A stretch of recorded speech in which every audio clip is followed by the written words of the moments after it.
The crossing. Jim was excited about the upcoming evening. On a Friday afternoon, he was leaving a little early in order to make a few purchases for a romantic evening spent by himself. That's what you get away with when you're your own boss. His admin and partner were happy to see him in a positive frame of mind. He hadn't been the same guy they were used to dealing with for more than a year following his divorce. His go-to grocery store on Friday afternoons was the Fresh Market, located in South Birmingham, Alabama. His property, which was situated next to a lovely lake, was only 10 minutes away from the grocery store. He had come out of his divorce fairly well financially, and his architecture practice was steadily expanding every year. With the exception of the odd depressing memory, he was doing well, purposefully by himself. He planned to do some grilling that evening because his grown children had a busy weekend, so he started packing his cart with supplies he would need for both the evening and the weekend. After learning that he was leaving his job, and made a beeline for the Fresh Market in the hopes of seeing him there. Although they hadn't spoken in almost 2 years, she had sneaked a few peeks in recent months and liked what she saw. She watched him go into the tiny food store and gave him a few minutes to finish up. "Why am I nervous?" she asked herself as she got out of her car. "Not only am I probably the last person he wants to see, but we've only been arranging this for 6 months. Well, anything. Nothing happens here." She went into the grocery store, grabbed a handbasket, and started looking for him. When she finally found him, she approached him stealthily and casually, trying not to draw attention to herself. When she got close enough, she seemed to be shocked to see him and said, "Jim, is that you?" He was shocked, really shocked. He had no idea when he would see Anne again. She was still in Atlanta, as far as he knew. It was quite the shock to run across her so near to his house or place of employment. For many years after they both graduated from the University of Alabama in Tuscaloosa, Anne was his ex-wife's closest friend.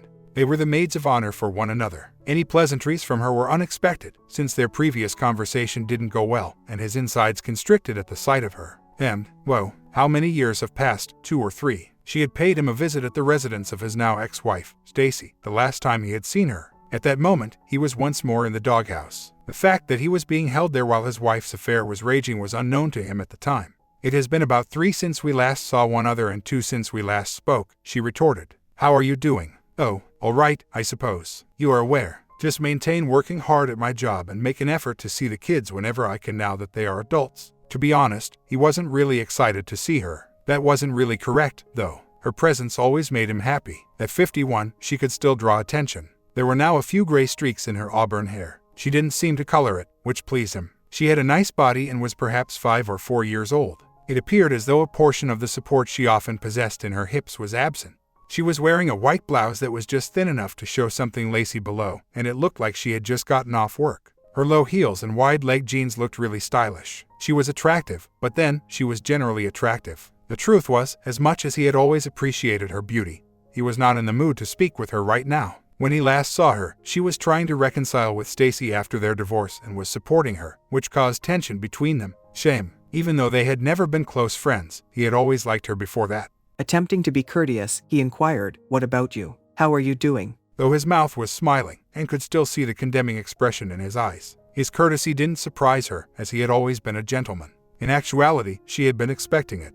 "All right, I believe. I've spent roughly 6 months here. I work at Grandview Medical as the new co-administrator across the street, with my daughter Jennifer here in Birmingham and my son Tom out in Austin.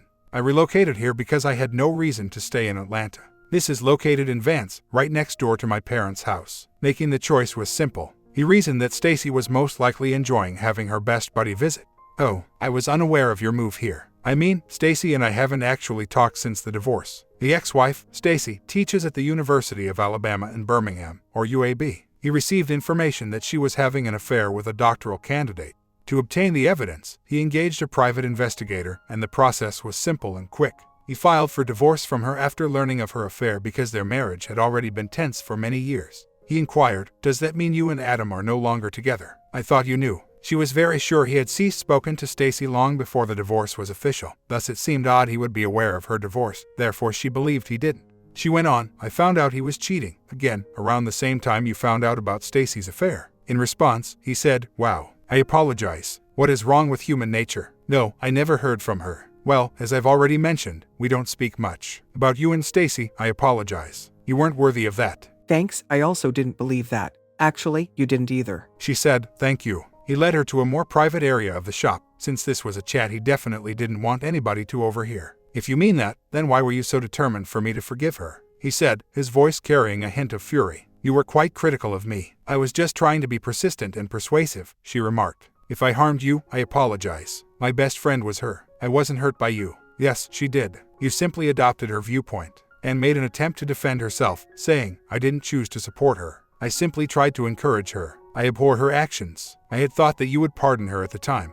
You all have a great deal of faith in one another. He scoffed, clearly resentful, apparently not enough for her. She made an effort to rein him in. I'm not trying to agitate you. She was, as I mentioned, my best friend at the time. Is that the second time you've said was? He inquired. You're not here anymore. Although I make an effort to be kind to her, I don't really want to be around her much anymore. If it's conceivable, her self-absorbed behavior increased. She continues to believe that she did nothing improper. I happen to disagree, even if I had never been cheated on myself. Tell me about it. I was able to identify the symptoms in my own husband because of her approach. This brought the investigator to his various affairs. God, I was so foolish. The past 2 years, I've wanted to apologize to you. I was such a fool. I apologize sincerely. There is nothing to regret. You owe me nothing at all. I regret learning about you and Adam. I had no idea that a law firm partner could be so naive as to be unfaithful to someone as lovely and charming as you. Who knew PhD can be idiots? She answered with a smile. He laughed. Did you just come up with that, or have you been working on it for very long?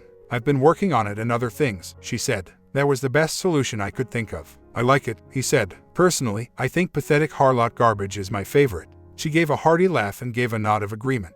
Those aren't much better, he remarked. Yes, you are aware that I harbored bitterness for a very long period, which is how those came to be. However, I no longer even attempt. I've come to the conclusion that thinking about her is just a waste of time. Therefore, I've mostly stopped. Looking inside his cart, she saw a tub of ice cream, a bottle of Cabernet, and a huge steak among the fruits and vegetables. She inquired, planning on eating that slab of beef tonight all by yourself. She was aware that he was. That was the strategy. I eat quite well 6 days a week, but I indulge on Friday nights when I'm by myself. I intend to see a portion of the Braves game as well, hoping they can repeat. Hi, I know not to get my hopes up too high as a long-suffering Braves fan, he responded. She nodded her agreement while grinning. I've read about your company's successes. Why isn't that steak being shared with you tonight by a little honey? They ought to be waiting for you in a line. His company had performed admirably. After earning an architecture degree from Auburn, he and his business partner had gradually established a prosperous company. What makes you think I don't have several at my home waiting for me in various states of undress? He asked, feigning outrage. She chuckled, enjoying this rarely seen side of Jim.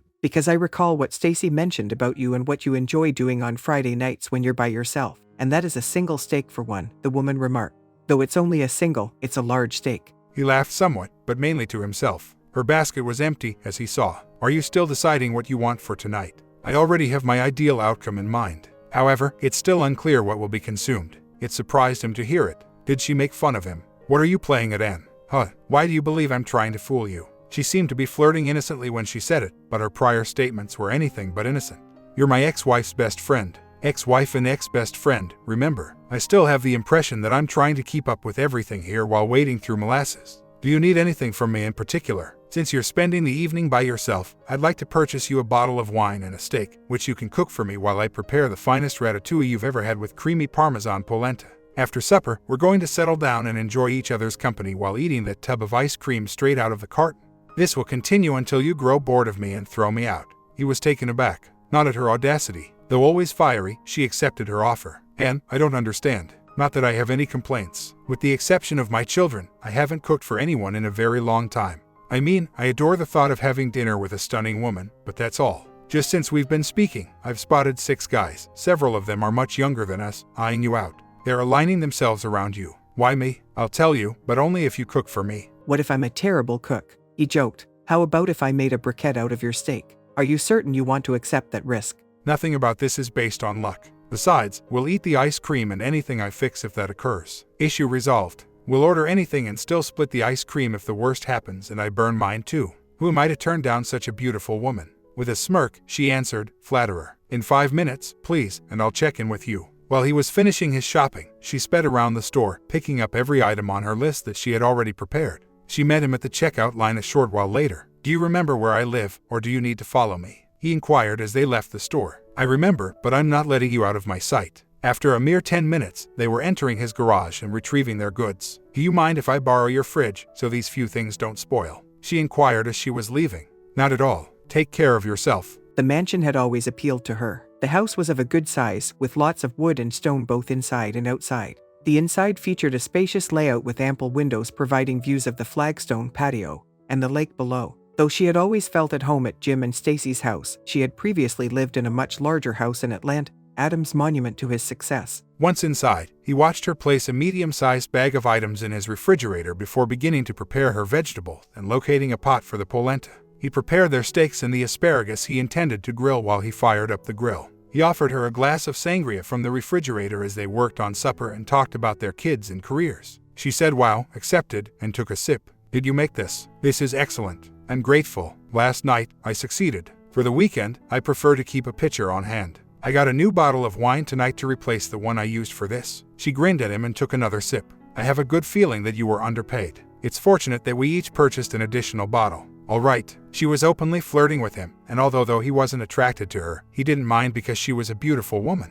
He guessed she was thinking about something related to tonight. She hadn't been the best during the divorce, but at least she'd always been cordial with him. He would attempt to savor the evening until she articulated her thoughts. He prayed she wasn't trying to persuade him to go back with Stacy by squirming in some way, because that ship had sunk as well as sailed. As they grilled the steaks and finished dinner, they engaged in some light conversation. Finally, they sat down to eat dinner outside at the patio table. It smelt and looked amazing. "I appreciate you cooking for me," she remarked. "I've not eaten a better dinner in a while than this one. I appreciate you being here. I really love the polenta and veggies you made. Those are my leftovers for the week, I declare." That made her laugh, and she said, "I'm glad." She shook her head, looked around, and said, "I still can't believe you stole the house from her." He gave a shoulder shrug. "I made her an offer she couldn't refuse." "Well, I did hear. I'm still shocked, though." He thought to himself about the threats he'd used to persuade Stacy to comply. Threats including sending the pie report, pictures, and videos to every individual they knew as well as every university administration. He kept his business and purchased her half of the house, but the split was still very much 50-50. No alimony was due because their salaries were comparable. He wasn't attempting to financially ruin her. All he wanted was to get out of the house. "It won't hurt me. He wasn't my student," Stacy had stated. He had stated to her, "It may not hurt your career, but it won't exactly help your reputation." She continued to serve on one committee at her church, and her parents were in their late 70s. At the time, he was filled with rage and righteous wrath. Looking back, he was merely depressed. Anne responded, "I've always loved this place. You and she did well when you picked it out. Although I've always enjoyed it, I don't love it anymore. It's too large and holds too many memories. I only wanted it to hurt her feelings. In addition, its value has increased by 15% in the 2 years that I've owned it. When I retire, I'll sell it and find something else to live in. Oh, giving up work so quickly. I recently relocated here. For the first time in a long time, he was having fun with a gorgeous woman on a Friday, and he chuckled at her. She was up to something, and he would be shocked if that was the road she seemed to be taking. He wondered what her game was, but he would let it continue for the time being. He murmured, "I'm not sure. I'm not very eager to retire. I had imagined us retiring together and taking trips to the destinations we had always wanted to see. Although I still want to go, my immediate desire to retire has diminished with the thought of traveling alone." "I know what you mean," she remarked. She changed the topic and asked, "Are there any other locations you'd like to go? Australia is ranked quite highly by me. I might take the quick flight to Marrakech if I ever make it to Spain. It's said to be reasonably safe for what many would consider a remote area. Following those, the typical, Milan, Vienna, or perhaps Buenos Aires, Argentina, for a little tango or climbing in Tierra del Fuego." Whoa, she never mentioned to me that you wanted to visit those locations. She would frequently discuss with me buying a property in the Caribbean or a timeshare in Hawaii for the two of you. She always wanted to veg out on a beach for her vacations, Jim said, nodding slowly. "I would rather see and do things. When you came to see us in St. Martin and Adam had to go to work, I have to admit that I enjoyed staying home and relaxing. That excursion was enjoyable for me." She laughed at that, just as you should have. "You mostly liked it when all the staff members of that club began placing their towels on the beach next to ours and requested you to apply sunscreen to them. They didn't even try to cover up or wear bikini tops. That's how they came right out of their cars. I was afraid that Stacy's glare would burn a hole through you. You applied sunscreen to at least 4 of the 7 women that there had to have been. Hey, out of the 7, it was 5. That was when things between Stacy and I were really bad, so I didn't really care whether she got upset. It's not like she might stop talking to me or refuse to give me more sex. After all, I was effectively severed at that point. Hehe. Over the years, that afternoon has come to mind countless times. They seemed a little envious of you, I still believe." Anne sputtered, choked on her drink and said, "Me? Are you serious? In addition to being stunning, they were laborers. How come they would be envious of me? You were the prettiest and classiest woman on the beach that day." She was taken aback by that. "Jim, thank you, but I think you're going crazy. At the time, I was 15 to 25 years older than those female dancers. At the time, I was 45 years old, and everyone on the beach was almost blinded by my pale complexion and freckles. A few varicose veins were appearing already. I had to stay under the umbrella to avoid scorching even with sunscreen on. Furthermore, you weren't massaging me with lotion, were you? Along with my pale skin. The assistance was really helpful. You were her friend who knew I was in and out of the doghouse, so you never asked. At that response, her mouth opened and closed, not knowing quite what to say. I loved Stacy, he declared. I was drawn to her because she was attractive. But the physical one was driven, I suppose, by a combination of emotional and rose-colored glasses desire. Alongside you, it has always been physical because we have never been that close. Since the first time I saw you 30 years ago, I have thought you were gorgeous. Therefore, in my opinion at least, you were the most attractive woman on the beach that day. Her voice was hardly audible above a whisper as she added, I never knew. Since you are more attractive than Stacy, she knows that we are married and I didn't want her to feel envious. Right now, we both realize now that you are more attractive inside and out than she is. After that, she was silent for a while as she took in the fresh knowledge. Then he said, what about you? Are there any destinations you've been longing to see before you retire, or locations you wish to see after you do? I have also never visited Spain. I would want to return to Italy rather than Spain. I would prefer to travel to New Zealand rather than Argentina or Namibia. Their deserts have a captivating quality. Not too awful. They also sound pleasant. Both sets of parents were in their 70s but in good health, and they chatted a little more about their children, including which one was most likely to marry first. So, when we drove up, I didn't see any honeys waiting for you. She inquired, you don't seem to be seriously involved with anyone. Have you been in a relationship? The answer was already known to her. Nope, it hasn't felt quite right. Yes, there have been attempts to help me. The fact that I refuse to go out with any of her friends who are divorced is killing my admin. She is desperate to match me with anyone. Furthermore, my partner's wife believes that a 54-year-old guy should not be permitted to be unmarried. What say you? Me? She laughed. No, whether it's worse for males or women our age, I'm not sure. I still draw some attention since I haven't come apart entirely yet. It hasn't felt right, like you. There is this one guy, though, she remarked, grinning at him. A golden heart. Gifted. Posed. Expert. More untamed than handsomely untamed. Separated. Enjoys the odd crude joke. He enjoys traveling and is most likely my educational and financial equal. He also cooks a great steak, but it's too soon to tell if it will have any effect. However, I have hope. After giving his confession some thought, he said, damn. May I ask you a question, Anne? She answered in jest, you can ask me anything, Jimbo. Only those close to him called him that, and he grinned at that. The dissatisfied expression on her face soon gave way to her all-knowing, killer smile. Even though I wasn't very happy to see you when you first bumped into me, I've enjoyed sharing our time together today. He went on, what brings you here? The fact that you ran into me at 4:10 p.m. on a Friday afternoon at one of the 12 food stores along this stretch of road was quite the coincidence. She hoped he would listen to her with an open mind because this was it. This was the chance she had been waiting for. Jem, you're correct. It was no accident. I've been looking forward to today for months. Oh, I didn't want to wait any longer. It could have been the following weekend or the week after that. I hope that we may still share that ice cream together once I finish telling you what needs to be said. Jim sat and waited for her to go on. Stacy informed me that before you discovered her infidelity, the two of you had become more distant. You were being pulled in separate directions by your two careers, she claimed. I was sorry for you too. She persuaded me to join you in St. Martin because I was experiencing problems in my own marriage. Me alone. I told her that I thought she could convince you to stay at home. I declined because I didn't think that would be a good method to help you with your issues. I became aware of how tense your relationship was with one other at that point. It doesn't seem to have gotten better after that. Jim stated, we had our ups and downs, but it was mostly trending down. Permit me to ask you a question, she said. Given the state of your relationship, how did you find out about Stacy's extramarital affair? Was she behaving differently? Were you skeptical of anything? As you mentioned, things had become worse for a while. She would interact with me for several months before retreating once more. She would just moan that there wasn't enough time for us between her work, mine, or the things we had to do for the kids when I would question her about it. She wouldn't let me hang on, even if I attempted to. I had almost given up by the time I got the tip because it had been going on for so long. So, around 2 years ago, she was going about her business as usual, just as she had been for the previous 6 or 7 years, when I unexpectedly received a very formal card at my workplace. It had no return address and appeared to be a birthday or greeting card. When my administrator opened it, there was a pipe tobacco scent. A smaller packet with the marking personal and confidential caught my eye inside, so I walked to my office and shut the door. The note went on to inform me that Stacy was having an extramarital affair with a married doctoral candidate.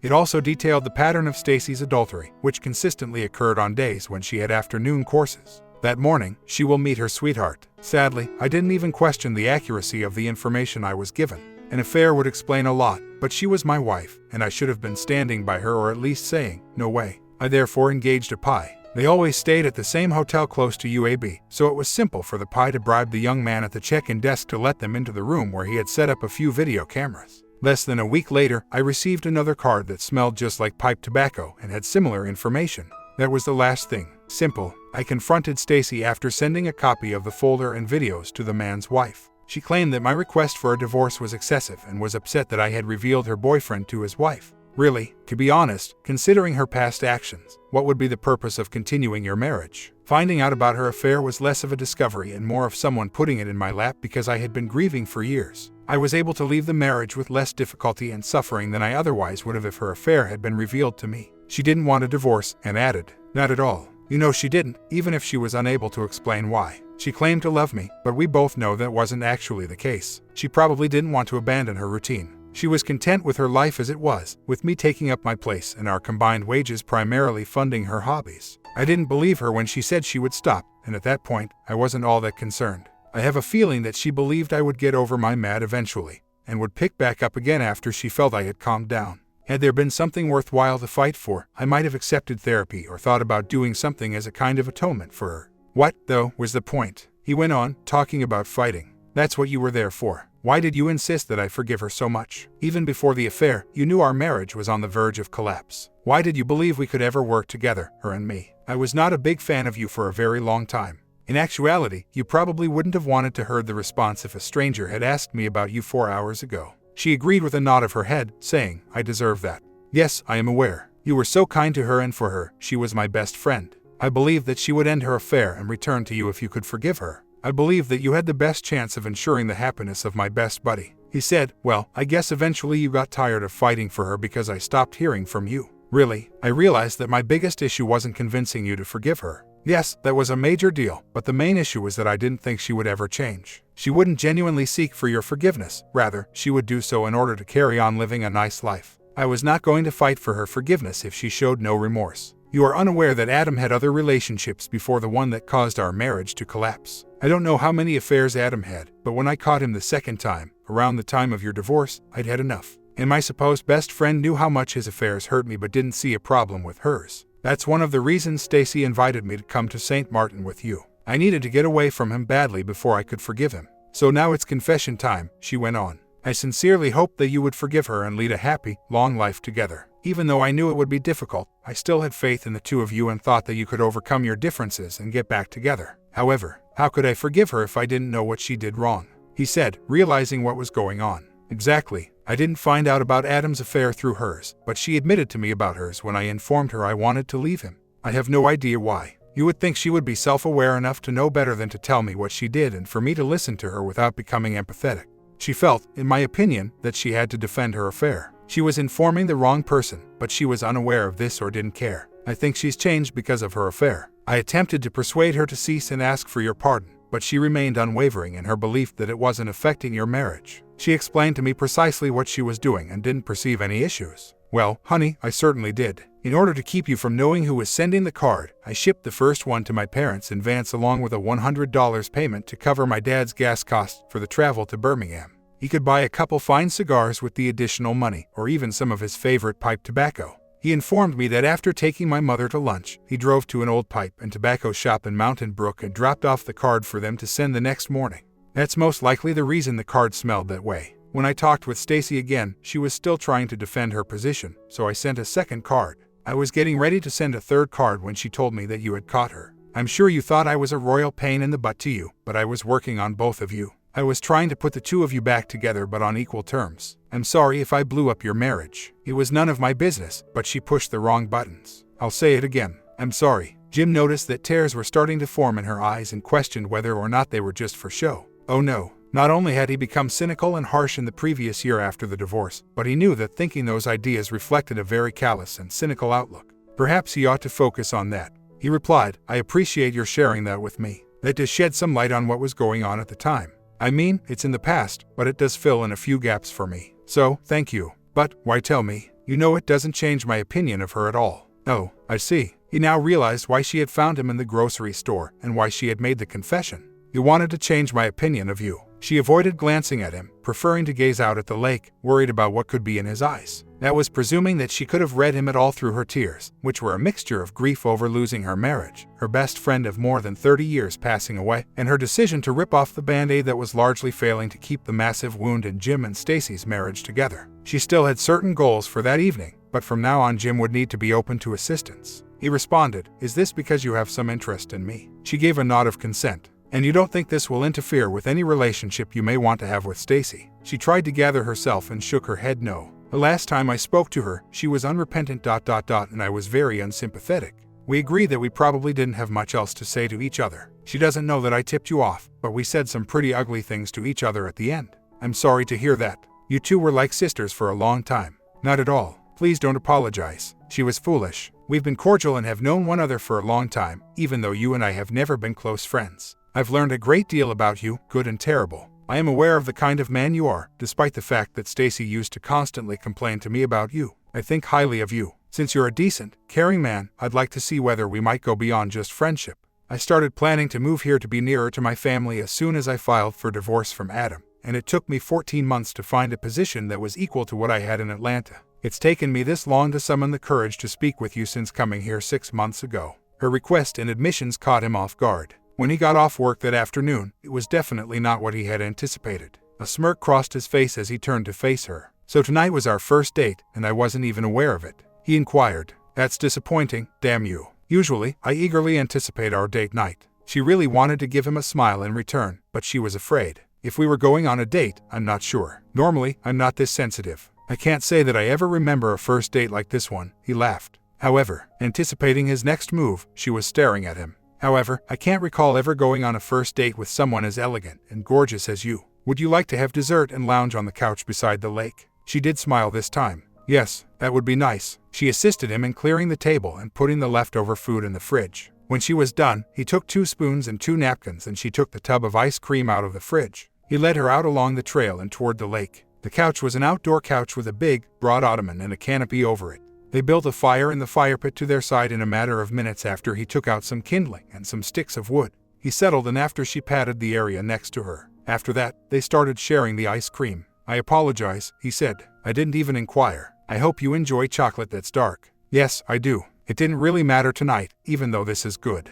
I would have shared it with you even if it had a tuna flavor." That made him smile. Jim was glad to share the pint with her even though he usually finished it by himself. He put their belongings on the side table after they were done. He invited her to lie down on him by opening his arms then. As they sat there, gazing out over the lake, they could hear the crickets chirping in the distance and the occasional crackle of the fire. Her breathing changed soon after, and he thought she could have fallen asleep. That she had found enough solace in him to do that shocked and thrilled him after the tearful conversation earlier. He laid his head on Anne's and drifted off to sleep, thinking back on their exchanges throughout the years. Both of them were emotionally spent, him from her involvement in his divorce and her from worrying about Jim's reaction. Jim was worn out from thinking back on all those difficult years. He could tell he had been gone for some time since the fire had burned down to almost nothing and the moon, which had not been seen earlier, was now fully visible over the trees across the lake. He murmured softly, "Em." She gave a stir. "Go ahead, please. Come with me back inside. I want to stay here with you." He had also relished the cuddles, but he knew it was late and he was itching to go inside and sleep. "I won't throw you out. I'm only trying to let you in." "All right, please assist me." After doing so, he realized he couldn't continue to carry their belongings, an empty container, back to the house while still holding on to her. He was going to get them either in the morning or later. Now that she was inside, she let him lead even though she was more alert. She was too sleepy to go home, but he could still send her home and spend the night in a guest room. "Come with me." He happily returned her hug and expression of gratitude before heading downstairs to make sure the dishwasher was turned on and everything was secured for the night. Upon reaching his bedroom again, he noticed that Anne's door was locked, so he made his way there and got ready for bed. He assumed that in the morning, they would wrap up whatever remained of their discussion. He grinned to himself, thinking, having company for a change is kind of good. My partner's wife and my administrator would be happy. He fell asleep with little trouble at all. He was always a light sleeper, so when he heard someone walking toward his bed in the middle of the night, it startled him. Even though the room was extremely dark, he could hear Anne exclaim, "I'm cold. Could I cuddle up to you?" He didn't need an invitation, and he started kissing her neck and behind her ear, moving his lips toward her earlobe. When he started to nibble a little, she nodded. She found his underpants and started pushing it down with her free hand while he was holding his right hand and his lips pressed together in an attempt to get the equipment she sought. "Jim, I want you," she uttered loudly in a whisper, unsure if he fully understood the meaning behind it. They were both having so much fun with his attentions that at one point she held him there with her hands and knees until she reached her climax and then relaxed like a rag doll. She responded, "Thank you," and he started kissing her neck again. He said, "It was truly my pleasure." It was her who said, "Jim, I need you." He took advantage of the chance to arrange himself so that he could make love to this woman in his bed, buoyed up by her additional encouragement. She gave a loud sigh of pleasure as he slipped into her gently and completely. When he was done, he kissed her lips, face, and neck tenderly until she let him roll off. Jim was falling asleep much more slowly. What on earth was that? It wasn't like he was grumbling. He was slow to get into relationships, but this woman was virtually forcing her way into his life. Though there was no lack of conversation, the most important thing that had come through loud and clear was her willingness to take a chance. What did he want? Was still a subject he had to address. His last thoughts before going to sleep revolved around the possibility that deeds speak louder than words. It was considerably later than he usually slept on the weekends, and when he woke up to light peering through the dark window curtains, he found himself alone. Naturally, he wouldn't mind if it meant spending a Friday night in his bed spending quality time with a stunning woman. Down in the kitchen, he could hear Anne, or at least he believed it was her. He awoke in the middle of the night to the smell of cooked bacon. His laughter revealed that he had no bacon in the house, so she was frying some that she had bought yesterday, expecting that she would have this chance. Devious little minx, he thought to himself, but he could tolerate this particular deviousness. He stopped in the bathroom for a quick change, throwing on shorts and a shirt, then followed the scent to the kitchen, where he found Anne cooking something on the stove while wearing only her panties and a t-shirt. "I can't find a coffee maker, so I'll let you prepare what you usually drink in the morning," she remarked, grinning at him. "I wanted to demonstrate to you that I can also cook a decent breakfast." He kissed her on the neck and remarked, "You seem to be good at many things that I enjoy." She answered with a smile, "Just you wait and see." "Are you okay with coffee from one of these?" he asked, taking out his industrial-strength French press and opening the dishwasher. She responded by nodding. "What are you making?" Although he detected more ingredients than usual, he was still reasonably certain. "French toast stuffed with cream cheese and strawberry topping." "Breaking out the big guns, are you?" he asked, laughing. "As I said last night, I'm not leaving anything to chance." They sat at the breakfast table, enjoying the delicious dish she had made, while coffee was made. They didn't discuss their romantic encounter from the previous night.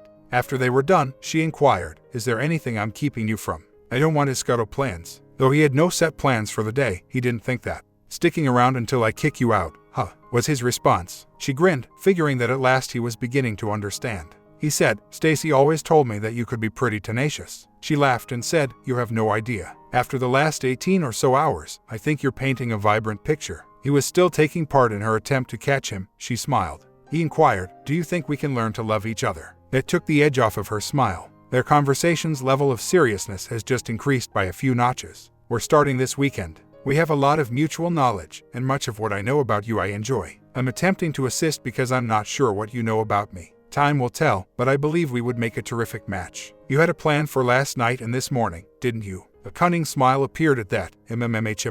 "Yes, I did." With a chuckle of his own, he smiled back at her. "So, how did you discover me in that grocery shop yesterday at that particular time?" "It was no coincidence." She continued to smile and said, "I've had a pie on you every Friday afternoon for the past 8 weeks. He informed me that you didn't seem to be dating anyone and that you usually made a stop at the fresh market on your way home on Fridays." With a playful question, "So you're a stalker?" She laughed. "Well, my pie definitely is, but I prefer to think of myself as more of a hunter." Her directness was liked by him. Not only did she act with clarity, but her objectives were as well. She urged them to give it a shot. He had to ask himself, what did he want? Once more, this was definitely not what he had planned. She felt concern well up in her face as he sighed deeply. "Since the divorce, I haven't given relationships any thought. I haven't been interested, that's all. I believe the main reason is that, at my age, I never would have thought that I would find someone to live with, love, and share interests with without first enduring a great deal of hardship, errors, and additional suffering. I've had to reconsider everything after our recent time together." He took a little break. "I have to say, you're off to a great start." That offered her some comfort. "I have to admit, I don't really know you that well," he said. "I'm concerned that I don't know enough about you to fulfill my desire to please you." She complained, "Oh, but you made me happy multiple times last night. The rest we'll learn, in time." That gave him a warm, fuzzy feeling and moved his shorts a little. "Does this ambitious scheme of yours go beyond breakfast?" "I believe it does. My car is filled with a luggage that holds enough clothes for multiple days and multiple scenarios. I promise to stay with you till you throw me out." It was his time to smile now. This was something he was prepared for. He was eager to try this. Would they survive? He knew her well enough to realize that it was worth a shot, yet what more could he say? She merited an attempt. She took advantage of the fact that he was still thinking about letting her stay and inquired, "Where would you like to go first? New Zealand or Spain?" After considering the options and advantages and disadvantages, he reached a decision and said, "My first choice is to return to our bedroom. We have plenty of time to decide on our next course of action." She virtually leaped out of the chair as he offered her his hand, encircling his neck with her arms in preparation for a kiss. After that, he guided her back upstairs to the remainder of their life. By comment, did you have to make a difficult choice before? How did you do compared to OP? Comment down below, sub and bell, and I will catch you in the next relationship story.